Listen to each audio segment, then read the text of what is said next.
नुकतीच पार पडलेली जलसंधारण अधिकारी पदाची 660 जागांची भरती परीक्षा दरम्यान पेपरफुटीचे प्रकार आढळून आले आहेत। सदर प्रकरण खूप गंभीर असून जर अशा प्रकारचे उत्तरेचे पुरवणी जात असतील तर गरीब होतकरू रात्रंदिवस प्रामाणिक अभ्यास करणाऱ्या विद्यार्थ्यांसोबत हा अन्याय आहे। या घटनेवरून विद्यार्थ्यांमध्ये प्रचंड संताप निर्माण झाला आहे। आता विद्यार्थी सरळ रस्त्यावर उतरून घोषणाबाजी करत आंदोलन करीत आहे। माझं नाव उज्ज्वल राजपूत आहे। आम्ही शासनाने जलसंधारण अधिकारी या पदाच्या 670 जागांची जाहिरात काढली होती आणि त्या संदर्भातली परीक्षा ही 20-21 फेब्रुवारी रोजी नियोजित होती।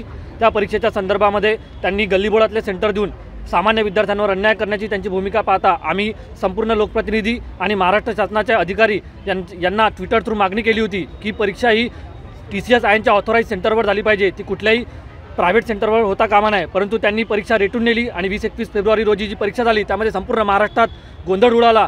अमरावती सेंटरवर तर चक्क अधिकारीच लोकांनी ABCD या आन्सर देऊन हॉल तिकीटवरच आन्सर शीट प्रोव्हाइड करून विद्यार्थ्यांना पास करण्याचा त्यांचा हेतू होता की काय असे निदर्शनास आले आहे। त्यामुळे संपूर्ण महाराष्ट्रामध्ये विद्यार्थ्यांच्या मनामध्ये प्रचंड संताप आहे आणि त्या विरोधात आम्ही संपूर्ण महाराष्ट्रात प्रत्येक जिल्ह्याच्या ठिकाणी आंदोलन करत आहोत। या आजचा उद्देशही हाच होता की संपूर्ण महाराष्ट्रातील विद्यार्थ्यांनी आक्रोश करतोय, हा आक्रोश सरकारने लक्षात घ्यावा आणि जलसंधारण विभागाची परीक्षा पुन्हा घ्यावी हीच आमची विनंती।